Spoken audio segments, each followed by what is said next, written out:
4 tahun lebih tinggal dan mengabdi di pelosok negeri ini tentu telah membuat saya melalui banyak hal.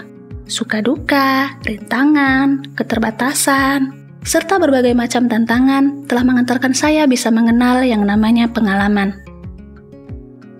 Nama saya Fitriana Sitepuh. Saya lahir dan besar di kota Medan. Pengalaman masa kecil saya yang begitu sulit meraih pendidikan telah membentuk saya memiliki mimpi untuk menolong anak-anak yang tertinggal. Sejak saya duduk di bangku kuliah, saya telah bertekad ingin mengabdi menjadi seorang guru di pedalaman Papua. Siapa sangka, Tuhan ternyata mewujudkan impian saya sejak saya diterima menjadi guru pedalaman Yayasan Tangan Pengharapan. Saat ini, saya sedang mengabdi di pedalaman Papua, tepatnya di Senter Tarwata, Kabupaten Kaimana, Provinsi Papua Barat. Saya telah tinggal selama 1 tahun di desa ini, sebuah desa kecil yang terletak di pegunungan dengan segala keterbatasan. Tidak memiliki sinyal, serta tidak memiliki fasilitas tenaga kesehatan. Namun, bukan keterbatasan dan jauhnya dari zona nyaman yang menjadi tantangan saya di desa ini, tetapi sebuah tuntutan di mana saya harus bisa segalanya adalah tantangan terbesar.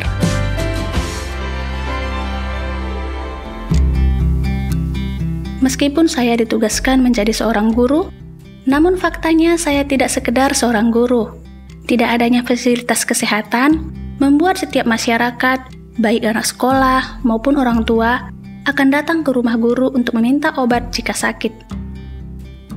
Bahkan, pernah seorang anak datang ke rumah dengan tangan terluka parah.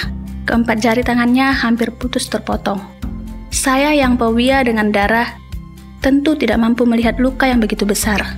Namun karena mereka berharap penuh dan percaya kepada saya, membuat saya harus mengobati dengan pengetahuan seadanya.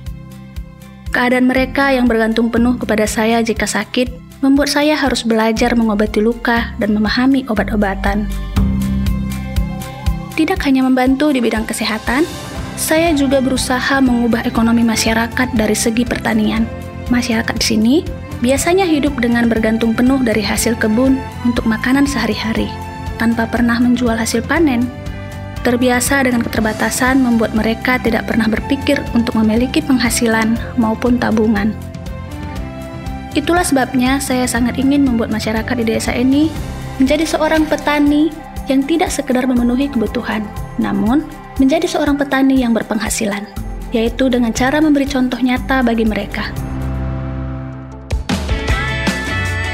Kini, saya telah mulai menggerakkan masyarakat untuk membuat kebun sekolah sejak 2 bulan yang lalu.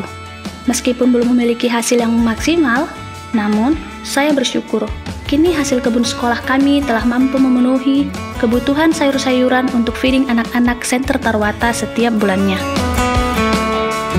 Meskipun saya harus belajar banyak hal dan harus mengalami gagal berbagai hal, tetapi saya tetap merasakan suatu kebanggaan tersendiri. Kebahagiaan terbesar dalam hidup saya adalah ketika pena yang di tangan tidak sekedar menghasilkan goresan tinta, namun mampu berkarya melewati setiap batasan.